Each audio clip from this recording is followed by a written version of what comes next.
Hello students, ഞാൻ ബിന്ദു മിസ്സാണ്. നമ്മുടെ management സയൻസിൽ ലാസ്റ്റ് ഒരു ചെറിയ മൊഡ്യൂൾ ഞാൻ എടുത്തു തരാൻ ബാക്കിയുണ്ടായിരുന്നു. അതാണ് ഞാനിവിടെ എടുത്തു തരുന്നത്. ആ മൊഡ്യൂളിൻ്റെ പേരാണ് ട്രാൻസ്പോർട്ടേഷൻ പ്രോബ്ലം. അപ്പോൾ മാനേജ്മെൻറ്റ് സയൻസിൽ അല്ലെങ്കിൽ ഓപ്പറേഷൻസ് റിസർച്ചിൽ നമ്മൾ പഠിക്കുന്നതെല്ലാം ഒപ്റ്റിമൈസേഷൻ പ്രോബ്ലംസാണ്. ഒരു പ്രോബ്ലത്തിൽ നമ്മളൊന്നില്ലെങ്കിൽ കോസ്റ്റിനെ മിനിമൈസ് ചെയ്യും, അല്ലെങ്കിൽ പ്രോഫിറ്റിനെ മാക്സിമൈസ് ചെയ്യും. ഇത് മാക്സിമൈസേഷൻ ഓർ മിനിമൈസേഷൻ പ്രോബ്ലംസാണ് നമ്മൾ ചെയ്തുകൊണ്ടിരുന്നത്. ആ കൂട്ടത്തിൽപ്പെട്ട ഒരു പ്രോബ്ലമാണ്, ഒരു സെറ്റ് ഓഫ് പ്രോബ്ലംസാണ് ഇവിടെ വരാൻ പോകുന്നത്. ട്രാൻസ്പോർട്ടേഷൻ പ്രോബ്ലത്തിൽ വരാൻ പോകുന്നത്. ഇവിടെ നമ്മൾ ചെയ്യാൻ പോകുന്നത് മിനിമൈസേഷൻ പ്രോബ്ലമാണ്. നമ്മൾ എന്തിനെയാണ് മിനിമൈസ് ചെയ്യാൻ പോകുന്നത്? ഇവിടുത്തെ പ്രശ്നം പേരിൽ തന്നെയുണ്ട്, ട്രാൻസ്പോർട്ടേഷനാണ്. അപ്പോൾ ട്രാൻസ്പോർട്ടേഷൻ കോസ്റ്റിനെയാണ് ഇവിടെ നമ്മൾ മിനിമൈസ് ചെയ്യാൻ പോകുന്നത്. അപ്പോൾ അതിന് വേണ്ടിയിട്ട് നമുക്ക് കുറച്ച് ഒറിജിൻസ് ഉണ്ട്, എന്നുവെച്ചാൽ ഫാക്ടറീസ് ആയിരിക്കാം. അപ്പോൾ O1, O2, O3 എന്നുള്ള പേരുകളാണ് ഞാൻ ആർക്ക് കൊടുക്കാൻ പോകുന്നത്? ഒറിജിൻസ് ഉണ്ട്. ഇവിടെ നിന്നുള്ള ഗുഡ്സിനെ എനിക്ക് കുറച്ച് ഡെസ്റ്റിനേഷനുകളിലേക്ക് എത്തിക്കണം. ഡെസ്റ്റിനേഷൻസിലേക്ക് ഞാൻ എത്തിക്കുകയാണ്. അപ്പോൾ നമുക്ക് കുറച്ച് ഒറിജിൻസും ഉണ്ടാവും, കുറച്ച് എന്തുണ്ടാവും, ഡെസ്റ്റിനേഷൻസും ഉണ്ടാവും. നമ്മളൊക്കെ അവരെ D1, D2, D3 എന്ന് പേര് കൊടുക്കും. അപ്പോൾ ഒറിജിൻസ് ആൻഡ് ഡെസ്റ്റിനേഷൻസ് ഉണ്ട്. എന്നിട്ട് ഓരോ ഒറിജിനും ഓരോ ഡെസ്റ്റിനേഷനിലേക്ക് പോകാനുള്ള കോസ്റ്റുകൾ കൂടി നമുക്ക് തന്നിട്ടുണ്ട്. അപ്പോൾ എന്ത് കൂടി തന്നിട്ടുണ്ടാകും? ഇവിടെ ട്രാൻസ്പോർട്ടേഷനുള്ള കോസ്റ്റുകൾ ഞങ്ങൾക്ക് തന്നിട്ടുണ്ട്. ട്രാൻസ്പോർട്ടേഷൻ കോസ്റ്റുകൾ തന്നിട്ടുണ്ട്. ഈ ഡാറ്റ വെച്ചിട്ട് അതിൻ്റെ ഒപ്പം തന്നെ ഒരു കാര്യം കൂടി നമുക്ക് എക്സ്ട്രാ ആയിട്ട് പറഞ്ഞിട്ടുണ്ടാകും. ഓരോ ഒറിജിനിലും എത്ര ഐറ്റംസാണ് അവൈലബിൾ ആൻഡ് ഓരോ ഡെസ്റ്റിനേഷനിലേക്കും എത്ര ഐറ്റംസാണ് റിക്വയേർഡ് എന്നുള്ള കാര്യം കൂടി തന്നിട്ടുണ്ടാവും. അപ്പോൾ അതിനനുസരിച്ചിട്ട് നമ്മൾ ഓരോ ഒറിജിനിലേക്കും ഓരോ ഡെസ്റ്റിനേഷനിലും എത്ര ഐറ്റമാണ് ട്രാൻസ്പോർട്ട് ചെയ്യേണ്ടത് എന്ന് നമ്മൾ അലൊക്കേറ്റ് ചെയ്യാൻ പോവുകയാണ്. So that the costs minimum, transportation costs minimum. അതാണ് നമ്മളിവിടെ ചെയ്യാൻ പോകുന്നത്. അപ്പോൾ ഇവിടെ നമ്മൾ അറിയേണ്ട കാര്യങ്ങൾ കുറച്ച് ഒറിജിൻസ് ഉണ്ടാവും, കുറച്ച് ഡെസ്റ്റിനേഷൻസ് ഉണ്ടാവും, ആൻഡ് ട്രാൻസ്പോർട്ടേഷൻ കോസ്റ്റുകളുണ്ടാവും, ആൻഡ് അവരുടെ റിക്വയർമെൻറ്റ്സും അവൈലബിലിറ്റിയും തന്നിട്ടുണ്ടാവും. അങ്ങനെ കിട്ടുന്ന ഒരു ടേബിളിനെയാണ് നമ്മൾ ട്രാൻസ്പോർട്ടേഷൻ ടേബിൾ എന്ന് പറയുന്നത്. ആ ട്രാൻസ്പോർട്ടേഷൻ ടേബിൾ ഉപയോഗിച്ചിട്ട് നമ്മൾ കോസ്റ്റ് മിനിമൈസ് ചെയ്യാനുള്ള മെത്തേഡ്സാണ് പഠിക്കാൻ പോകുന്നത്. അതിലുള്ള ഫസ്റ്റ് മെത്തേഡാണ് നോർത്ത് വെസ്റ്റ് കോർണർ മെത്തേഡ് എന്ന് പറയുന്നത്. നോർത്ത് വെസ്റ്റ് കോർണർ മെത്തേഡ് എന്നാണ് ആദ്യത്തെ മെത്തേഡിൻ്റെ പേര്. ഇത് വെച്ചിട്ടാണ് നമ്മൾ NWCM എന്ന് പറയുന്നത്. അത് വെച്ചിട്ടാണ് നമ്മൾ ഫസ്റ്റ് കണ്ടുപിടിക്കുന്നത്. രണ്ടാമത്തെ ഒരു മെത്തേഡാണ് ലീസ്റ്റ് കോസ്റ്റ് മെത്തേഡ്. എന്താണ് ലീസ്റ്റ് കോസ്റ്റ് മെത്തേഡ് എന്നാണ് ആ മെത്തേഡിന് പറയുന്നത്. LCM, least cost method. And third method is Vogel's approximation method എന്നാണ് മൂന്നാമത്തെ മെത്തേഡിൻ്റെ പേര്. ഇനി ഈ മൂന്ന് മെത്തേഡ്സ് വെച്ചിട്ടാണ് നമ്മൾ എന്ത് കണ്ടുപിടിക്കാൻ പോകുന്നത്? ട്രാൻസ്പോർട്ടേഷൻ കോസ്റ്റിനെ മിനിമൈസ് ചെയ്യാൻ പോകുന്നത്. അപ്പോൾ നമുക്ക് കിട്ടാൻ പോകുന്ന ഒരു മിനിമം കോസ്റ്റ് നമ്മൾ ഇനീഷ്യൽ ഫീസിബിൾ സൊല്യൂഷൻ എന്നാണ് പറയാൻ പോകുന്നത്. കിട്ടുന്ന ഇനീഷ്യൽ ഫീസിബിൾ സൊല്യൂഷനാണ് നമ്മൾ കണ്ടുപിടിക്കാൻ പോകുന്നത്. അപ്പോൾ അതിനുള്ള ഓരോ മെത്തേഡുകളും എങ്ങനെയാണ് ചെയ്യുന്ന ഒരു പ്രോബ്ലം വെച്ചിട്ട് ഞാൻ പറഞ്ഞു തരാൻ പോവുകയാണ്. നമുക്കൊരു ക്വസ്റ്റ്യൻ നോക്കാം. ഇവിടെ ഒരു ക്വസ്റ്റ്യൻ തന്നിട്ടിരിക്കുന്നു. For the following transportation problem find the initial feasible solution. അപ്പോൾ ആ ഇനീഷ്യൽ ഫീസിബിൾ സൊല്യൂഷൻ എന്ന് പറഞ്ഞാൽ ഇവിടെ നമ്മൾ കാണേണ്ടത് നമ്മൾ കോസ്റ്റാണ് മിനിമൈസ് ചെയ്യേണ്ടത്. അപ്പോൾ നമ്മൾ സാധാരണ എഴുതുന്ന സെഡ്, നമ്മൾ മിനിമൈസ് സെഡ് എന്നൊക്കെയല്ലേ എഴുതുക. അവിടെ സെഡ് എന്ന് പറഞ്ഞാൽ സെഡിനെ മിനിമൈസ് ചെയ്യുകയാണ്, ട്രാൻസ്പോർട്ടേഷൻ കോസ്റ്റിനെ മിനിമൈസ് ചെയ്യുകയാണ് ഇവിടെ ചെയ്യേണ്ടത്. അതിനെയാണ് നമ്മൾ ഇനീഷ്യൽ ഫീസിബിൾ സൊല്യൂഷൻ എന്ന് പറയുന്നത്, അതിൻ്റെ ആൻസർ. അപ്പം അത് നമ്മൾ നോർത്ത് വെസ്റ്റ് കോർണർ മെത്തേഡിൽ, ലീസ്റ്റ് കോസ്റ്റ് മെത്തേഡിൽ, വൊഗൽസ് അപ്രോക്സിമേഷൻ മെത്തേഡ് ഉപയോഗിച്ചിട്ടാണ് ഇവരെ കണ്ടുപിടിക്കേണ്ടത്. അതിനുള്ള ക്വസ്റ്റ്യൻ തന്നിട്ടുണ്ട്. ക്വസ്റ്റ്യനിൽ എന്തൊക്കെ തന്നിട്ടുണ്ട്? ഒറിജിൻസ്, 3 ഒറിജിൻസ് തന്നിട്ടുണ്ട്, 4 ഡെസ്റ്റിനേഷൻസ്. ഇത് കാണിച്ചാൽ 3 ഫാക്ടറീസ് ആയിരിക്കാം, ഇത് 4 ഷോപ്പുകളായിരിക്കും. അപ്പോൾ ഓരോ സ്ഥലത്തു നിന്ന് ഓരോ ഒറിജിനിന്ന് ഫസ്റ്റ് ഡെസ്റ്റിനേഷനിലേക്ക് പോകാനുള്ള ട്രാൻസ്പോർട്ടേഷൻ കോസ്റ്റാണ് 10 റുപ്പീസ് ആയിരിക്കാം. ഫസ്റ്റ് ഒറിജിനിൽ സെക്കൻഡ് ഡെസ്റ്റിനേഷനിലേക്ക് പോകാനുള്ളത് 8, അങ്ങനെ. ഇപ്പോൾ സെക്കൻഡിൽ നിന്ന് ഫസ്റ്റ് ഡെസ്റ്റിനേഷനിലേക്ക് പോകാനുള്ള 9. ഇങ്ങനെയുള്ള കോസ്റ്റുകളാണ് നമുക്കിവിടെ തന്നിരിക്കുന്നത്. അപ്പം ഇതാണ് body of the transportation problem. ഇവിടെ ട്രാൻസ്പോർട്ടേഷൻ കോസ്റ്റുകൾ തന്നിരിക്കുന്നു. ആൻഡ് ഇവിടെ സൈഡിലായിട്ട് ഓരോ ഒറിജിനുകളിലും ഓരോ ഫാക്ടറി എത്രയാണ് അവൈലബിൾ റിസോഴ്സസ്, ഇവിടെ എത്ര ഐറ്റംസ് ഉണ്ട്? 20 എണ്ണം ഉണ്ട്. രണ്ടാമത്തെ ഒറിജിനിൽ 40 ഐറ്റംസാണ് അവൈലബിൾ കൊടുക്കാൻ. ആൻഡ് തേർഡ് ഒറിജിനിൽ 35 ഐറ്റംസ് അവൈലബിൾ ഉണ്ട്. ആൻഡ് റിക്വയർമെൻറ്റ്സ് എന്തൊക്കെയാണ്? റിക്വയർമെൻറ്റ് ഫസ്റ്റ് ഡെസ്റ്റിനേഷനിൽ 16 ഐറ്റംസാണ് ആവശ്യം, സെക്കൻഡിൽ 18 ആണ്, തേർഡിൽ 31 ആണ്, ആൻഡ് ഫോർത്തിൽ 30 ഐറ്റംസാണ് ആവശ്യം. ഇവരെ ആഡ് ചെയ്യുമ്പം റിക്വയർമെൻറ്റ് ആഡ് ചെയ്താലും അവൈലബിലിറ്റി ആഡ് ചെയ്താലും നമുക്ക് 95 ആണ് കിട്ടുന്നത്. അങ്ങനത്തെ പ്രോബ്ലങ്ങൾക്ക് എന്തുണ്ടാവുള്ളൂ? ഇനീഷ്യൽ ഫീസിബിൾ സൊല്യൂഷൻ, ഇങ്ങനെയൊരു മിനിമം ആയിട്ടുള്ള ആൻസർ നമ്മളിവിടെ കണ്ടുപിടിക്കാൻ പറ്റും. അപ്പോൾ ഞാൻ ആദ്യമായിട്ട് നോക്കാൻ പോകുന്ന മെത്തേഡ്, ഇതിനുള്ള ആൻസർ കണ്ടുപിടിക്കാൻ വേണ്ടിയിട്ട് ഈ ടേബിൾ ഉപയോഗിച്ചിട്ട് നമ്മൾ നോർത്ത് വെസ്റ്റ് കോർണർ മെത്തേഡ് ഉപയോഗിച്ചിട്ട് എങ്ങനെയാണ് ഒരു ഇനീഷ്യൽ ഫീസിബിൾ സൊല്യൂഷൻ കാണുക എന്നാണ് ഞാൻ പറയാൻ പോകുന്നത്. ഒരു മിനിമം സെഡിൻ്റെ വാല്യൂ എങ്ങനെയാണ് കണ്ടുപിടിക്കാൻ പോകുന്നത്. നമ്മൾ ആ ട്രാൻസ്പോർട്ടേഷൻ ടേബിളിനെ ഇവിടെ വരച്ച് വെച്ചിട്ടുണ്ട്. ട്രാൻസ്പോർട്ടേഷൻ ടേബിളിന് ഇവിടുത്തെ ഓരോ കോസ്റ്റുകളെയും ഞാൻ ഈ ചെറിയ ബോക്സിൻ്റെ ഉള്ളിലാണ് എഴുതിയിരിക്കുന്നത്. ഒന്ന് നീറ്റായിട്ട് വരച്ച് വെച്ചു എന്നേ ഉള്ളൂ കേട്ടോ. ഇനി നമ്മൾ ഇവിടെ നോർത്ത് വെസ്റ്റ് കോർണർ റൂൾ ഉപയോഗിച്ചിട്ട് എങ്ങനെയാണ് ഓരോ സെല്ലിൻ്റെ ഉള്ളിലും ഓരോ ഒറിജിൻ ആൻഡ് ഓരോ ഡെസ്റ്റിനേഷൻ അങ്ങനെ വരുന്ന ഓരോ സെല്ലിൻ്റെ ഉള്ളിലും എത്ര ഐറ്റംസാണ് നമ്മൾ അലൊക്കേറ്റ് ചെയ്യാൻ പോകുന്നത് എന്നാണ് പറയാൻ പോകുന്നത്. സോ ദാറ്റ് ഇവിടെയുള്ള റിക്വയർമെൻറ്റും തീർന്നു, ഇവിടുത്തെ അവൈലബിലിറ്റിയും തീരണം. അങ്ങനെയുള്ള അലൊക്കേഷൻസാണ് ഞാൻ കൊടുക്കാൻ പോകുന്നത്. അപ്പോൾ ആദ്യമായിട്ട് നമുക്ക് നോർത്ത് വെസ്റ്റ് കോർണർ റൂൾ ഉപയോഗിക്കുമ്പോൾ ആദ്യത്തെ അലൊക്കേഷൻ കൊടുക്കേണ്ടത് നോർത്ത് വെസ്റ്റ് കോർണർ സെല്ലിലാണ്. നോർത്ത് വെസ്റ്റ് കോർണർ സെൽ എന്ന് പറഞ്ഞാൽ ഇപ്പോൾ ഇവിടെ ഈ ഫസ്റ്റ് ടേബിളിൽ 1 ഫസ്റ്റ് റോ ഫസ്റ്റ് കോളം, ഇതാണ് ഈ ടേബിളിൻ്റെ നോർത്ത് വെസ്റ്റ് കോർണർ സെൽ. ഇവിടെയാണ് ഞാൻ അലൊക്കേറ്റ് ചെയ്യുന്നത്. അപ്പോൾ ഞാൻ ഈ സെല്ലിൽ നോക്കി, ഈ സെല്ലിൽ ഡെസ്റ്റിനേഷൻ D1 ആണ്. ഇവിടെ എത്രയാണ് റിക്വയർമെൻറ്റ്? ഇവിടെ 16 ഐറ്റങ്ങളെ ഇവിടെ ആവശ്യമുള്ളൂ D1ൽ. ആൻഡ് ഒറിജിൻ എത്രയാണ്? O1ൽ എത്ര അവൈലബിൾ ആയിട്ടുള്ള റിസോഴ്സസ് ഉണ്ട്? 28. അപ്പോൾ നമുക്ക് ആവശ്യം എത്രയേ ഉള്ളൂ? 16 ഐറ്റംസേ D1 ആവശ്യമുള്ളൂ. അതുകൊണ്ട് ഇതിൻ്റെ മിനിമം അല്ലേ D1 എത്രയാണ് നമുക്ക് കൊടുക്കേണ്ടുള്ളൂ? ഇവിടെ 16 ഐറ്റംസാണ് ഞാൻ അലൊക്കേറ്റ് ചെയ്തത്. ഞാൻ എത്രയാണ് അലൊക്കേറ്റ് ചെയ്തത്? ഞാൻ അവിടെ 16 ഐറ്റംസാണ് ഞാൻ ഇവിടെ അലൊക്കേറ്റ് ചെയ്തത്. 16 ഐറ്റംസ് ഞാൻ അലൊക്കേറ്റ് ചെയ്തു. അപ്പോൾ ഞാൻ ഇവിടെ 16 ഐറ്റം അലൊക്കേറ്റ് ചെയ്തതോടുകൂടി D1ൻ്റെ ആവശ്യം കഴിഞ്ഞുവല്ലോ. റിക്വയർമെൻറ്റ് 16 ഐറ്റംസ് ആയിരുന്നു. അപ്പോൾ നമുക്ക് ആ കോളത്തിൽ നമുക്ക് വെട്ടാം അല്ലേ. അപ്പോൾ നോക്കി, O1 എന്ന് പറഞ്ഞ ഒറിജിനിൽ 20 ഐറ്റംസ് ആയിരുന്നു അവൈലബിൾ. അതിൽ 16 ഐറ്റംസ് ഞാൻ D1ന് കൊടുത്തു കഴിഞ്ഞു. അപ്പോൾ ഇവിടെ 16 ഐറ്റംസ് കുറയില്ലേ? ഇപ്പോൾ 20 - 16 വിച്ച് ഈസ് ഈക്വൽ ടു 4. ഇവിടെ ഇനി 4 ഐറ്റംസേ അവൈലബിൾ ആയിട്ടുള്ളൂ ഒറിജിൻ. അപ്പോൾ എൻ്റെ ഫസ്റ്റ് സെറ്റ് കഴിഞ്ഞു. അപ്പോൾ ഈ ഫസ്റ്റ് അലൊക്കേഷൻ കഴിഞ്ഞതോട് കൂടിയിട്ട് ഒരു കോളം ഒഴിവാക്കി. അപ്പോൾ എൻ്റെ പുതിയ ട്രാൻസ്പോർട്ടേഷൻ ടേബിൾ ഇതാണ്. ഇനി ഞാൻ അടുത്ത അലൊക്കേഷൻ കൊടുക്കേണ്ടത് ഈ പുതിയ ടേബിളിൻ്റെ നോർത്ത് വെസ്റ്റ് കോർണർ സെൽ, അതേതാണ്? ഈ സെല്ലാണ്. ഇവിടെയാണ് ഞാൻ അടുത്ത അലൊക്കേഷൻ കൊടുക്കേണ്ടത്. അപ്പോൾ ഞാൻ ഈ സെല്ല് നോക്കി, ഈ സെല്ലെന്ന് പറഞ്ഞാൽ D2 എന്ന് പറഞ്ഞ ഡെസ്റ്റിനേഷനും O1 പറഞ്ഞിട്ടുള്ള ഒറിജിനുമാണ്. അപ്പോൾ O1ൽ ഇനി ഇവിടേക്ക് കൊടുക്കാൻ നമ്മൾ അടുത്ത ആകെ അവൈലബിലിറ്റി എത്രയേ ഉള്ളൂ? 4 ഐറ്റംസേ ഉള്ളൂ. അപ്പോൾ ഇവിടെ എന്ത് തന്നെയാലും എനിക്ക് 4 ഐറ്റംസേ D2ന് ഇവിടെ കൊടുക്കാൻ പറ്റും. D2ന് റിക്വയർമെൻറ്റ് 18 ആയിരുന്നു. ഇപ്പോൾ 4 ഇവിടുന്ന് കിട്ടിക്കഴിഞ്ഞു. അപ്പോൾ ഇനിയിപ്പോൾ റിക്വയർമെൻറ്റിൽ നിന്ന് 4 കുറഞ്ഞു. അപ്പോൾ ഇനിയിപ്പോൾ അടുത്ത റിക്വയർമെൻറ്റ് എത്രയായിരിക്കും? 14 ആയിരിക്കും. ഓക്കെ, അപ്പം ഈ 4 ഇവിടെ കൊടുത്തതോടുകൂടി ഒറിജിൻ 1ലുള്ള ഐറ്റംസ് എല്ലാം കഴിഞ്ഞില്ലേ? അപ്പോൾ അയാൾ നമുക്ക് ഒഴിവാക്കാം. അപ്പം ഫസ്റ്റ് റോവ് നമ്മൾ കട്ട് ചെയ്ത് കഴിഞ്ഞു. അപ്പം എഗെയിൻ സെക്കൻഡ് അലൊക്കേഷൻ കൊടുത്തതോട് കൂടിയിട്ട് എൻ്റെ ട്രാൻസ്പോർട്ടേഷൻ ടേബിൾ ഒന്നും കൂടി ചെറുതായി. അപ്പോൾ ഈ ചെറിയ ടേബിളിലാണ് അടുത്ത അലൊക്കേഷൻ കൊടുക്കേണ്ടത്. എഗെയിൻ നമ്മൾ നോർത്ത് വെസ്റ്റ് കോർണർ സെല്ല് തിരഞ്ഞു.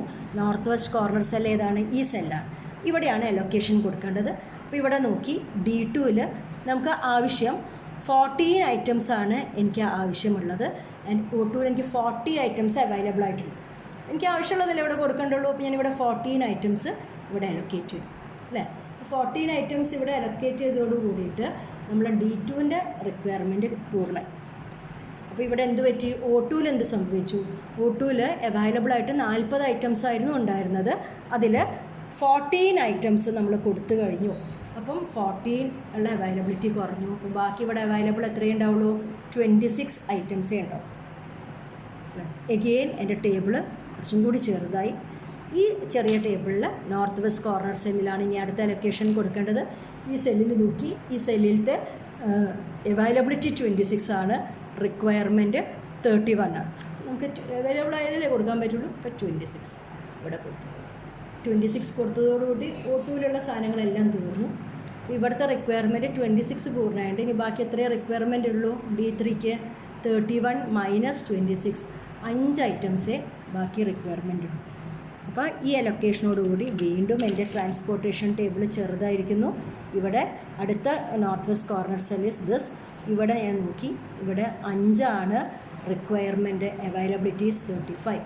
റിക്വയർഡ് ആയിട്ടുള്ള 5 ഐറ്റത്തിനെ ഇവിടെ അലൊക്കേറ്റ് ചെയ്തു. അതോടുകൂടി ഇതിൻ്റെ കാര്യം കഴിഞ്ഞു. അപ്പോൾ ഇനി ഇവിടെ 35-ൽ 5 ഒഴിവായി കിട്ടിയില്ലേ. അപ്പോൾ ഇവിടെ 30 ഐറ്റംസ്. അപ്പോൾ ഈ സെല്ലാണ് ഇനി ബാക്കിയുള്ളൂ ഇവിടെ അലൊക്കേറ്റ് ചെയ്യാൻ. ആവശ്യം എത്രയാണ്? റിക്വയർമെൻറ്റ് 30 ആണ്, അവൈലബിലിറ്റി 30 ആണ്. ഞാനിവിടെ 30 ഐറ്റംസ് ഞാൻ അലൊക്കേറ്റ്. അപ്പോൾ ഇതോടുകൂടി എൻ്റെ ഐറ്റംസ് അവൈലബിലിറ്റിയും കഴിഞ്ഞു, റിക്വയർമെൻറ്റും അവസാനിച്ചു. അപ്പം ഇങ്ങനെയാണ് ഞാൻ എന്ത് ചെയ്തത്, നോർത്ത് വെസ്റ്റ് കോർണർ മെത്തേഡ് ഉപയോഗിച്ചിട്ട് ഞാനിവിടെ കോസ്റ്റുകളെയും അല്ലെങ്കിൽ ഐറ്റത്തിനെയൊക്കെ ഞാൻ അലൊക്കേറ്റ് ചെയ്തു. ഇനി നമ്മൾ സൊല്യൂഷൻ കാണുകയാണ് വേണ്ടത്. അപ്പോൾ നമ്മൾ initial feasible solution minimum value of Z ആണ് കാണുന്നത്. സെഡ് കാണാൻ പറഞ്ഞാൽ ഇവിടെ 16 ഐറ്റംസ് അലൊക്കേറ്റ് ചെയ്തിട്ടുണ്ട്. അതിൻ്റെ കോസ്റ്റ് ഞാൻ ഇവിടെ 10 എഴുതിയിട്ടുണ്ട്. 16 × 10 പ്ലസ് ഇവിടെ 4 ഐറ്റംസാണ് അലൊക്കേറ്റ് ചെയ്തത്. എത്രയാണ് കോസ്റ്റ്? 8. ഇവിടെ ഒരു അലൊക്കേഷൻ വന്നിട്ടുണ്ട്. പ്ലസ് ഇതേമാതിരി ഒരു സർക്കിള്, ഒരു സ്ക്വയർ, 14 × 12 അല്ലേ, പ്ലസ് 26 × 14. ഇതിന് അലൊക്കേഷൻ വന്നിരിക്കുന്നത് ഇവിടെയാണ്. Plus 5 × 12 plus 30 × 10. ഇത് മൾട്ടിപ്ലൈ ചെയ്ത് ആഡ് ചെയ്യുമ്പോൾ കിട്ടുന്ന വാല്യൂ ആണ് നമുക്ക് ആൻസർ. ഞാൻ ആൻസർ കണ്ടുവച്ചിട്ടുണ്ട്. The answer is 1084 rupees. ഇതാണ് ഈ ഗിവൺ ട്രാൻസ്പോർട്ടേഷൻ ടേബിൾ ഉപയോഗിച്ചിട്ട് നമ്മൾ നോർത്ത് വെസ്റ്റ് കോർണർ റൂളിൽ കൂടെ കണ്ടുപിടിച്ചിരിക്കുന്ന മിനിമം കോസ്റ്റ്. ഇതാണ് ഫസ്റ്റ് മെത്തേഡ്. ഇതേ ക്വസ്റ്റ്യനെ ഞാൻ ലീസ്റ്റ് കോസ്റ്റ് മെത്തേഡ് ഉപയോഗിച്ചിട്ട് എങ്ങനെയാണ് ആൻസർ കിട്ടുക എന്നാണ് നമ്മൾ അടുത്ത് നോക്കാൻ പോകുന്നത്. ഞാൻ ഉപയോഗിക്കാൻ പോകുന്നത് സെയിം ക്വസ്റ്റ്യൻ തന്നെയാണ്. ഞാൻ ലീസ്റ്റ് കോസ്റ്റ് മെത്തേഡാണ് ഉപയോഗിക്കാൻ പോകുന്നത്. ലീസ്റ്റ് കോസ്റ്റ് മെത്തേഡിൽ പേരിൽ തന്നെ അറിയാം, നമ്മൾ അലോക്കേഷൻ തുടങ്ങേണ്ടത് ഈ കൂട്ടത്തിൽ ഏറ്റവും ലീസ്റ്റ് കോസ്റ്റ് ഏത് സെല്ലിലാണോ ഉള്ളത് അയാൾക്കാണ് അലോക്കേഷൻ കൊടുക്കേണ്ടത്. ചിലപ്പോൾ ലീസ്റ്റ് കോസ്റ്റ് ഇപ്പം ഇവിടെ നോക്കുമ്പോൾ ഏറ്റവും ലീസ്റ്റ് കോസ്റ്റ് കാണുന്നത് 6 ആണ്. ചിലപ്പോൾ 2 സെല്ലുകളിൽ 6 വരണമെങ്കിൽ ഏതെങ്കിലും ഒന്ന് തുടങ്ങാം, അതിന് പ്രശ്നമൊന്നുമില്ല.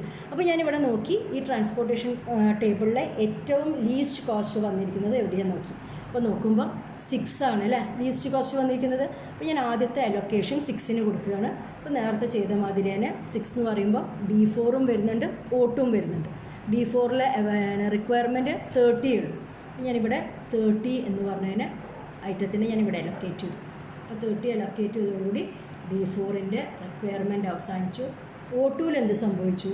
അവൈലബിളായിട്ട് 40 ഐറ്റംസ് ഉണ്ടായിരുന്നു. ഇവിടെ നമ്മൾ ആരെ കൊടുത്തു കഴിഞ്ഞു? 30 ഐറ്റത്തിന് കൊടുത്തു കഴിഞ്ഞു. ഇപ്പോൾ 40 - 30 = 10. ഇതാണ് ഇപ്പോൾ അവിടുത്തെ അവൈലബിലിറ്റി ഉള്ളത്. അപ്പോൾ ആ ഇത് കഴിഞ്ഞു. ഇനിയിപ്പോൾ നമ്മൾ റെഡ്യൂസ്ഡ് ആയിട്ടുള്ള ട്രാൻസ്പോർട്ടേഷൻ ടേബിൾ നോക്കി. ഇതിൽ ഏതാണ് ലീസ്റ്റ് കോസ്റ്റ് എന്ന് നോക്കി. ലീസ്റ്റ് കോസ്റ്റ് നോക്കുമ്പോൾ 8 ആണ് അല്ലേ. ഇപ്പോൾ നോക്കുക ഇവിടെ 8 2 സ്ഥലത്ത് 8 വരുന്നുണ്ട്. നമുക്ക് എവിടെ വേണമെങ്കിലും അലൊക്കേഷൻ കൊടുത്തു നോക്കാം. ഞാൻ ഇപ്പോൾ ഇവിടെ കൊടുക്കാൻ പോകും, എവിടെയും കൊടുക്കാം, തെറ്റൊന്നുമില്ല. അപ്പോൾ ഞാൻ ഈ സെല്ലാണ് എടുത്തത്. ഇവിടെ ലീസ്റ്റ് കോസ്റ്റ് ഉണ്ട്. അപ്പോൾ ഈ സെല്ല് നോക്കിയപ്പോൾ ഇതിൽ റിക്വയർമെൻറ്റ് 18, അവൈലബിലിറ്റി ഇവിടെ 20 ആണ്. നമുക്ക് എത്രയും കൊടുക്കാൻ പറ്റില്ല? ഇവിടെ 18 എന്ന് പറഞ്ഞിട്ടുള്ള ഇത് അലൊക്കേറ്റ് ചെയ്തു അല്ലേ. അപ്പോൾ 18 അലൊക്കേഷൻ കൊടുത്തു. അപ്പോൾ 18 അലൊക്കേഷൻ കൊടുത്തപ്പോൾ D2-ൻ്റെ റിക്വയർമെൻറ്റ് കഴിഞ്ഞല്ലോ. അവിടെ 18 ആയിരുന്നു ഐറ്റംസ് ആവശ്യം, 18 കിട്ടിക്കഴിഞ്ഞു. അപ്പോൾ O1-ൻ്റെ സ്ഥിതി എന്താണ്? അവിടെ 20 അവൈലബിലിറ്റിയിൽ 18 കൊടുത്തു കഴിഞ്ഞു. ഇനി ബാക്കി എത്രയേ ഉള്ളൂ? 2 ഉള്ളൂ. 2 ഐറ്റംസേ അവിടെ ബാക്കിയുള്ളൂ. അപ്പോൾ അവിടുത്തെ റിക്വയർമെൻറ്റ് D2-ത്തെ റിക്വയർമെൻറ്റ് കഴിഞ്ഞു. O1-ൻ്റെ അവൈലബിലിറ്റി കുറഞ്ഞ് 2 ആയി. ഇനിയിപ്പോൾ നമ്മൾ റെഡ്യൂസ്ഡ് ട്രാൻസ്പോർട്ടേഷൻ ടേബിൾ എന്ന് പറഞ്ഞാൽ ഈ 2 കോളംസേ ഉള്ളൂ. ഈ കൂട്ടത്തിൽ ഏറ്റവും മിനിമം കോസ്റ്റ് അഗെയിൻ ഞാൻ കാണുന്നത് ഇവിടുത്തെ 8-ന് അല്ലേ. അപ്പോൾ ഇവിടെ നോക്കിയപ്പം ഇവിടെ റിക്വയർമെൻറ്റ് 16, അവൈലബിലിറ്റി 35. നമ്മൾ എത്രയാണ് കൊടുക്കുക? ഇവിടെ നമ്മളിവിടെ 16 കൊടുക്കുന്നു. അതോടുകൂടി D1-ൻ്റെ ആവശ്യം കഴിഞ്ഞു, റിക്വയർമെൻറ്റ് പൂർത്തിയായി. അപ്പോൾ ഇവിടെ 65 ആയിരുന്നു, 35 ആയിരുന്നു. 35-ന്ന് 16 ഞാൻ കുറയ്ക്കുന്നു. ഇപ്പോൾ എത്രയാണ് വരുന്നത്? 19 അല്ലേ. 19 ഐറ്റംസാണ് അവിടെ ബാക്കിയുള്ളത്. അല്ലേ. എഗെയിൻ ഞാൻ ട്രാൻസ്പോർട്ടേഷൻ ടേബിൾ നോക്കി. ട്രാൻസ്പോർട്ടേഷൻ ടേബിൾ നോക്കിയപ്പോൾ ഇനിയിപ്പോൾ ഒരൊറ്റ കോളം മാത്രമേ ഇവിടെ ബാക്കിയുള്ളൂ. അപ്പോൾ ആ കോളം നോക്കിയപ്പം ദാറ്റ് ഈസ് അതിൽ മിനിമം കോസ്റ്റ് 12. ഇപ്പോൾ 12 ഞാൻ എത്രയാണ് അലൊക്കേറ്റ് ചെയ്യാൻ പോകുന്നത്? 19 അവൈലബിൾ. 19 ഞാൻ അലൊക്കേറ്റ് ചെയ്തു. ഇവിടെ 19 അലൊക്കേറ്റ് ചെയ്ത് എനിക്ക് ഇയാളെ കട്ട് ചെയ്യാം. 31 എന്ന് 19 പോയി. 31 മൈനസ് 19 ആണ്. അപ്പോൾ എനിക്ക് ആൻസർ കിട്ടുന്നത് 12 ആണ്. ഇവിടെ 12 ഐറ്റംസ് ആണ് ഇനി ബാക്കിയുള്ളത്. ഞാനിവിടെ നോക്കി, ഇവിടുത്തെ മിനിമം ബാക്കി ഈ 2 സെല്ലുകൾ മാത്രമേ ഉള്ളൂ. Minimum cost is 11. 11ൽ ഇവിടെ 2 ആണ് അവൈലബിലിറ്റി. Requirement is 12. 2 ഇവിടെ കൊടുക്കാൻ പറ്റുള്ളൂ. ഇവിടെ 2 അലൊക്കേറ്റ് ചെയ്തു. അതോടുകൂടി ഈ സെല്ല് ഒഴിവായി. ഈ ബാക്കി കിടക്കുന്നത് ഇപ്പോൾ ഇവിടുത്തെ 12ന് 2 കൊടുത്തോടുകൂടി ഇവിടെ ബാക്കി എത്രയേ ഉള്ളൂ? 10 ഐറ്റംസേ അല്ലേ. അപ്പോൾ ഇവിടെ 10 ആണ് റിക്വയർമെൻറ്റ്, 10 ആണ് അവൈലബിലിറ്റി. ലാസ്റ്റ് സെല്ലിന് ഞാൻ എന്ത് കൊടുത്തു? 10 കൊടുത്തു. അപ്പോൾ ഇങ്ങനെ കൊടുത്തതോട് കൂടിയിട്ട് നമ്മളെ കംപ്ലീറ്റ് റിക്വയർമെൻറ്റ്സും കഴിഞ്ഞു, അവൈലബിലിറ്റിയും കഴിഞ്ഞു. അപ്പോൾ ഇനി നമ്മൾ ഇനീഷ്യൽ ഫീസിബിൾ സൊല്യൂഷൻ കാണുകയാണ്. നേരത്തെ ചെയ്ത പോലെ തന്നെ അവൈലബിലിറ്റി ഇൻറ്റു കോസ്റ്റ്. അപ്പോൾ നമ്മൾ അലൊക്കേഷൻ കൊടുത്ത സെല്ലുകൾ മാത്രമേ നമ്മൾ എടുക്കുന്നുള്ളൂ. അപ്പോൾ 18 ഇൻറ്റു അയാളുടെ കോസ്റ്റ് 18 ഐറ്റംസ് 8 ആണ് കോസ്റ്റ്, പ്ലസ് 2 ഇൻറ്റു 11. പിന്നെ അലൊക്കേഷൻ എവിടെയുള്ളത്? 10 ഇൻറ്റു 14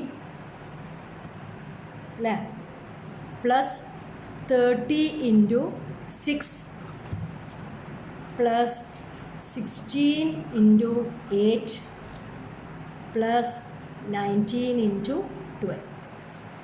അപ്പം അലൊക്കേഷൻ ചെയ്ത ക്വാണ്ടിറ്റി ഇൻറ്റു കോസ്റ്റ് ഇങ്ങനെ കൂട്ടുമ്പോൾ നമുക്ക് കിട്ടുന്ന ആൻസർ 842 ആണ്. അപ്പോൾ ഇതാണ് ലീസ്റ്റ് കോസ്റ്റ് മെത്തേഡ് ഉപയോഗിച്ചിട്ട് നമുക്ക് കിട്ടിയ initial feasible solution for this transportation problem. ഇതായിരുന്നു അടുത്ത മെത്തേഡ്. ഇനി നമ്മൾ വൊഗൽസ് അപ്രോക്സിമേഷൻ മെത്തേഡ് എന്ന് പറഞ്ഞ തേർഡ് മെത്തേഡ് ഉപയോഗിച്ചിട്ടാണ് നമ്മൾ ഇനീഷ്യൽ ഫീസിബിൾ സൊല്യൂഷൻ കണ്ടുപിടിക്കാൻ പോകുന്നത്. ഇവിടെ മറ്റ് 2 മെത്തേഡിനെക്കാട്ടും കുറച്ചും കൂടി കാൽക്കുലേഷൻസ് ചെയ്ത് നോക്കാനുണ്ട്. അങ്ങനെ വരുന്ന കാൽക്കുലേഷൻസ് ഏതൊക്കെയാണ് നമുക്ക് നോക്കാം. അപ്പോൾ ആദ്യം തന്നെ ഇവിടെ നമ്മൾ പെനാൾട്ടീസാണ് കണ്ടുപിടിക്കേണ്ടത്. പെനാൾട്ടികൾ കണ്ടുപിടിക്കണം. ഓരോ റോകളുടെയും ഓരോ കോളത്തിൻ്റെയും പെനാൾട്ടികളാണ് നമ്മൾ കണ്ടുപിടിക്കാൻ പോകുന്നത്. അപ്പോൾ എന്താ നമ്മൾ കണ്ടുപിടിക്കാൻ പോകുന്നത് പെനാൾട്ടിയാണ്. അപ്പോൾ ഞാൻ ആദ്യത്തെ ഫസ്റ്റ് പെനാൾട്ടി അയാളെ ഞാൻ P1 എന്നാണ് പേര് കൊടുക്കുന്നത്. അപ്പോൾ റോയിൻ്റെ പെനാൾട്ടി ഉണ്ട്, കോളത്തിൻ്റെ പെനാൾട്ടി ഉണ്ട്. P1 എന്ന് ഞാൻ അയാൾക്ക് പേര് കൊടുത്തു. അപ്പോൾ ഞാൻ ഓരോ P1കളും എന്താണ് എന്നാണ് ഇവിടെ എഴുതാൻ പോകുന്നത്. അപ്പോൾ P1 ഇപ്പോൾ നോക്കുമ്പോൾ ഫസ്റ്റ് P1 എങ്ങനെയാണ് പെനാൾട്ടി കാണുക പറഞ്ഞാൽ, ഇപ്പോൾ ഞാൻ ഫസ്റ്റ് റോയിൻ്റെയാണ് നോക്കുന്നത്. ഫസ്റ്റ് റോയിലത്തെ ലീസ്റ്റ് കോസ്റ്റ് ചെയ്താൽ നോക്കി 7. നെക്സ്റ്റ് ലീസ്റ്റ് കോസ്റ്റ് ഏതാണെന്ന് നോക്കി 8 ആണ്. അപ്പോൾ പെനാൾട്ടി എന്ന് പറഞ്ഞാൽ difference between the least and the next least cost. അപ്പോൾ എത്രയാണ് വരുന്നത്? 8 മൈനസ് 7 പെനാൾട്ടി 1 കിട്ടി. ആൻഡ് രണ്ടാമത്തെ റോയിൻ്റെ പെനാൾട്ടിയാണ് ഞാൻ എഴുതാൻ പോകുന്നത്. ഇവിടുത്തെ ലീസ്റ്റ് കോസ്റ്റ് എത്രയാണ്? 6 ആണ്. നെക്സ്റ്റ് ലീസ്റ്റ് കോസ്റ്റ് ഏതാണ്? 9 ആണ്. അപ്പോൾ penalty is 9 minus 6 is equal to 3.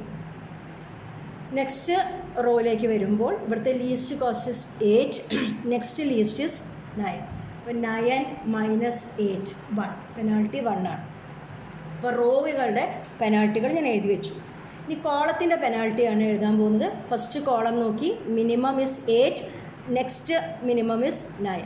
അപ്പം penalty is 9 minus 8 which is equal to 1. അതുമാതിരി ഈ കോളം നോക്കി ഇവിടുത്തെ minimum is 8, next minimum is 9. Therefore penalty is 1. ഇവിടെ നോക്കിയപ്പം minimum is 11, next minimum is 12. 12 minus 11 minimum. ഇവിടെ last column minimum is 6, next minimum is 7. അപ്പോൾ penalty. അപ്പോൾ നമുക്ക് ഓരോ കോളത്തിൻ്റെയും ഓരോ റോവിൻ്റെയും പെനാൾട്ടി നമ്മൾ എഴുതി കഴിഞ്ഞു. അതായത് ഇവിടെ നമ്മൾ ഇതൊക്കെ എഴുതുന്നത് ഏത് സെല്ലിൽ നിന്നാണ് എലൊക്കേഷൻ ചെയ്യാൻ തുടങ്ങേണ്ടത് എന്ന് കണ്ടുപിടിക്കാനാണ്. അപ്പോൾ ഈ പെനാൾട്ടി കിട്ടിയതിൽ ഏറ്റവും വലിയ പെനാൾട്ടി എല്ലാം 1 1 1 എന്നൊക്കെയാണ്. ഇവിടെ ഏറ്റവും വലിയ പെനാൾട്ടി ഏതാണ്? 3 ആണ്. അപ്പോൾ 3 എന്ന് പറഞ്ഞത് കിട്ടിയിരിക്കുന്നത് ഏത് റോയിനാണ്? സെക്കൻഡ് റോയിനാണ് അല്ലേ. അപ്പോൾ സെക്കൻഡ് റോയിലാണ് നമ്മൾ എന്ത് കൊടുക്കാൻ പോകുന്നത്? ഫസ്റ്റ് എലൊക്കേഷൻ. സെക്കൻഡ് റോയിൽ ഞാൻ ഏതാണ് മിനിമം കോസ്റ്റ് എന്ന് നോക്കി. സെക്കൻഡ് റോയിലെ മിനിമം കോസ്റ്റ് നോക്കി. അപ്പം സെക്കൻഡ് റോ കണ്ടുപിടിക്കാൻ ഹെൽപ്പ് ചെയ്തതാണ് പെനാൽറ്റികൾ. പെനാൽറ്റി ഉപയോഗിച്ചിട്ട് മിനിമം കോസ്റ്റ് ഞാൻ നോക്കിയപ്പോൾ അത് 6ആണ്. 6ലാണ് ഞാൻ ഫസ്റ്റ് അലൊക്കേഷൻ കൊടുക്കേണ്ടത്. അപ്പോൾ 6 എന്ന് പറഞ്ഞ സെല്ല് D4ഉം O2ഉം വരുന്ന സെല്ലാണ്. ഇവിടുത്തെ റിക്വയർമെൻറ്റ് 30 ആണ്, അവൈലബിലിറ്റി 40 ആണ്. അപ്പോൾ നമുക്കറിയാം നമ്മളിവിടെ എത്രയാണ് കൊടുക്കാൻ പോകുന്നത്, 30 ആണ് നമ്മൾ അലൊക്കേറ്റ് ചെയ്യാൻ പോകുന്നത്. അപ്പോൾ ഇവിടെ എന്ത് സംഭവിച്ചു, ഇവിടുത്തെ 30 അവൈലബിലിറ്റി കുറഞ്ഞു. അപ്പോൾ ഇവിടെ എത്രയും ബാക്കിയുള്ളൂ, ഇനി 10 ഉള്ളൂ അല്ലേ. ആൻഡ് ഈ സെല്ല് എന്ത് പറ്റി, ഈ റോയിലത്തെ D4 ഉള്ള റിക്വയർമെൻറ്റ് പൂർത്തിയായി. അപ്പോൾ അയാൾ നമുക്ക് കട്ട് ചെയ്ത് കളയാം അല്ലേ. അപ്പോൾ വീണ്ടും എൻ്റെ ട്രാൻസ്പോർട്ടേഷൻ ടേബിൾ ചെറുതായി. അപ്പോൾ ഇനി ഈ ചെറിയ ട്രാൻസ്പോർട്ടേഷൻ ടേബിളിലാണ് ഇനി ഞാൻ അടുത്ത പെനാൽറ്റി കാണും.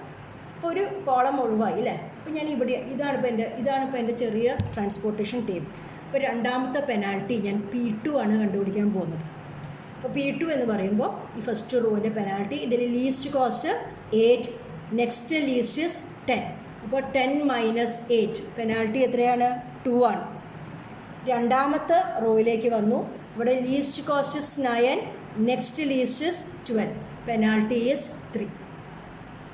തേർഡ് റോയിലേക്ക് വന്നു, least 8, next least 9, 9 - 8 is the penalty which is 1. അപ്പോൾ എങ്ങനെ പെനാൽറ്റി കാണാൻ മനസ്സിലായല്ലോ. ഓരോ റോയിലത്തെയും പെനാൽറ്റി കാണാൻ വേണ്ടിയിട്ട് ആ റോയിലത്തെ ഏറ്റവും മിനിമം അതിൻ്റെ തൊട്ട് വലിയ മിനിമവും തമ്മിലുള്ള ഡിഫറൻസിനെയാണ് നമ്മൾ പെനാൽറ്റി എന്ന് പറയുന്നത്.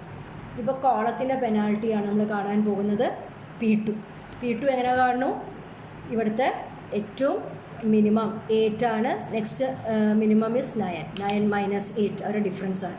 ഇവിടുത്തെ മിനിമം സെക്കൻഡ് കോളത്തിൻ്റെ penalty minimum cost 8, next minimum is 9, ഇപ്പോൾ 9 - 8 1. തേർഡ് കോളത്തിൻ്റെ പെനാൽറ്റിയാണ് ഞാൻ കാണാൻ പോകുന്നത്, minimum cost 11, next minimum is 1. അപ്പോൾ നമുക്കിനി മനസ്സിലായിട്ടുണ്ടാവും. ഇപ്പോൾ നമ്മൾ എന്താ ചെയ്യണത്, ഈ കിട്ടിയ പെനാൽറ്റികളിൽ maximum penalty which is again 3 അല്ലേ. അത് ഏതിനാണ് വന്നിരിക്കുന്നത്, സെക്കൻഡ് റോയിൽ. പിന്നെ ഇപ്പോൾ സെക്കൻഡ് റോയിലാണ് ഞാൻ അലൊക്കേഷൻ കൊടുക്കേണ്ടത്, മനസ്സിലായില്ലേ. അപ്പോൾ ഞാൻ സെക്കൻഡ് റോ നോക്കിയാൽ, ഇപ്പോൾ സെക്കൻഡ് റോ നോക്കുമ്പോൾ സെക്കൻഡ് റോയിൽ ഇപ്പോൾ ഒരാൾ പോയി കഴിഞ്ഞു അല്ലേ. ഇപ്പം ഇവിടെ മിനിമം കോസ്റ്റ് ഏതാണ്, 9 ആണ്. അപ്പോൾ 9ലാണ് ഞാൻ അലൊക്കേറ്റ് ചെയ്യേണ്ടത്. അപ്പോൾ 9ൽ നോക്കിയപ്പോൾ ഇവിടെ അവൈലബിലിറ്റി 10 ആണ്, റിക്വയർമെൻറ്റ് 16 ആണ്. അപ്പോൾ ഞാൻ ഇവിടെ എത്ര അലൊക്കേറ്റ് ചെയ്യുക, 10 അലൊക്കേറ്റ് ചെയ്യാൻ പറ്റുള്ളൂ. 10 അലൊക്കേറ്റ് ചെയ്തു. ഇവിടെ എന്ത് പറ്റി, 10ൻ്റെ റിക്വയർമെൻറ്റ് കുറഞ്ഞു. അപ്പോൾ ഇവിടെ എത്രയേ ഉള്ളൂ, 6 ഉള്ളൂ. ആൻഡ് നമ്മൾ ഈ കോളത്തിനെ ഈ റോവിനെ ഞാൻ കട്ട് ചെയ്ത് കളഞ്ഞു. കാരണം O2 എന്ന് പറഞ്ഞ ഡെസ്റ്റിനേഷനിലുള്ള എല്ലാ ഐറ്റംസും ഉപയോഗിച്ച് കഴിഞ്ഞു. അപ്പോൾ എഗെയിൻ നമ്മളുടെ ട്രാൻസ്പോർട്ടേഷൻ ടേബിൾ എന്ന് പറഞ്ഞാൽ നോക്കിയാൽ ഈ ഫസ്റ്റും തേർഡും റോ മാത്രമേ ഉള്ളൂ. അയാളുടെ അലൊക്കേഷനാണ് നമ്മൾ പെനാൽറ്റിയാണ് കാണേണ്ടത്, എന്നിട്ടാണ് അലൊക്കേഷൻ കൊടുക്കേണ്ടത്. ഞാനതിന് P3 എന്ന് കൊടുക്കും. P3 എങ്ങനെ ചെയ്യുക, ഇവിടുത്തെ മിനിമം കോസ്റ്റ് നെക്സ്റ്റ് മിനിമം തമ്മിലുള്ള ഡിഫറൻസ്. അപ്പോൾ 10 and 8 അവരുടെ ഡിഫറൻസ് കണ്ടു, ഇറ്റ് 2. ഈ കോളം ഒഴിവായി, അപ്പോൾ അവിടെ ഇനി എഴുതണ്ട. ഇപ്പോൾ തേർഡ് റോ ആണ് കാണുന്നത്. ഈ റോ ഒഴിവായി കഴിഞ്ഞു, ഇനി തേർഡ് റോ ആണ് നോക്കേണ്ടത്. തേർഡ് റോയിൽ minimum cost is 8, next minimum again penalty is 1 അല്ലേ. ഇപ്പോൾ കോളത്തിൻ്റെ നോക്കാം. കോളത്തിൻ്റെ പെനാൽറ്റീസ്, തേർഡ് പെനാൽറ്റിയാണ് കാണേണ്ടത്. മിനിമം കോസ്റ്റ് 8 ആണ്, next minimum is 10, so penalty is 2. ഇവിടെ നോക്കുമ്പോൾ minimum 8, next minimum 9 - 8 penalty is 1. ഇവിടെ നോക്കുമ്പോൾ minimum is 11, next minimum is 12, 12 - 11 penalty is 1. അപ്പോൾ പെനാൽറ്റി നോക്കൂ, പെനാൽറ്റി ഇവിടെ 2 വന്നിട്ടുണ്ട്, ഇവിടെ 1 വന്നിട്ടുണ്ട്, ഇവിടെ 2 1 1. അപ്പോൾ ഹയസ്റ്റ് പെനാൽറ്റി 2 ആണ്. ആ 2 എന്ന് പറഞ്ഞാൽ ഹയസ്റ്റ് പെനാൽറ്റി 2 സ്ഥലത്ത് വന്നിട്ടുണ്ട്. നേരത്തെ പറഞ്ഞ മാതിരി ഏതെങ്കിലും ഒരു 2 നമുക്ക് സെലക്ട് ചെയ്യാം. അപ്പോൾ ഞാനിപ്പോൾ ഈ 2നെയാണ് സെലക്ട് ചെയ്യാൻ പോണത്. ഈ 2നെ സെലക്ട് ചെയ്തു. അപ്പോൾ ഞാൻ ഈ ഫസ്റ്റ് റോ ആണ് നോക്കേണ്ടത്. ഫസ്റ്റ് റോ നോക്കി, അതിൽ ലീസ്റ്റ് കോസ്റ്റ് 8 ആണ്. അവിടെ 8ലാണ് ഞാൻ അലൊക്കേഷൻ നടത്തേണ്ടത്. 8ൽ റിക്വയർമെൻറ്റ് 18 ആണ്, അവൈലബിലിറ്റി 20 ആണ്. അപ്പോൾ എത്ര അലൊക്കേഷൻ ചെയ്തു, 18നെ ഇവിടെ അലൊക്കേറ്റ് ചെയ്തു. അപ്പോൾ D2 എന്ന് പറഞ്ഞ റിക്വയർമെൻറ്റ് എക്സോസ്റ്റ് ചെയ്തു. ഇനി 20 ഉള്ളത് കുറഞ്ഞു അല്ലേ. അവൈലബിലിറ്റി 20 ആയിരുന്നു, 18 സാധനം കൊടുത്തു കഴിഞ്ഞില്ലേ. ഇപ്പോൾ ഇവിടെ അവൈലബിലിറ്റി 2 ഉള്ളൂ. എഗെയിൻ എൻ്റെ ട്രാൻസ്പോർട്ടേഷൻ ടേബിൾ വീണ്ടും ചെറുതായിരിക്കുന്നു. അല്ലേ? അപ്പോൾ വീണ്ടും ചെറുതായ ഈ ട്രാൻസ്പോർട്ടേഷൻ ടേബിളിൽ ഞാൻ എന്താ ചെയ്യാൻ പോകുന്നത്, അടുത്ത അലൊക്കേഷൻ കൊടുക്കണം. അപ്പോൾ അതിന് വേണ്ടിയിട്ട് പെനാൽറ്റീസ് നോക്കുകയാണ്. അപ്പോൾ ഞാൻ 4th പെനാൽറ്റിയാണ് കാണാൻ പോകുന്നത്, P4. P4 കാണുമ്പോൾ ഇതാ ഇവിടെ ഈ ഫസ്റ്റ് റോ പറഞ്ഞാൽ 2 ഐറ്റമേ ഉള്ളൂ അല്ലേ?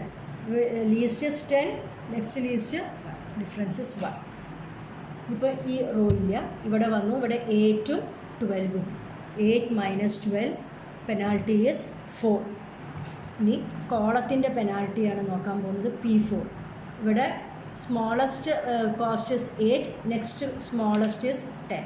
Penalty is 2. Penalty is 2. ഈ കോളത്തിൻ്റെയാണ് നോക്കാൻ പോകുന്നത്. Smallest 11, next smallest 12, penalty is 1.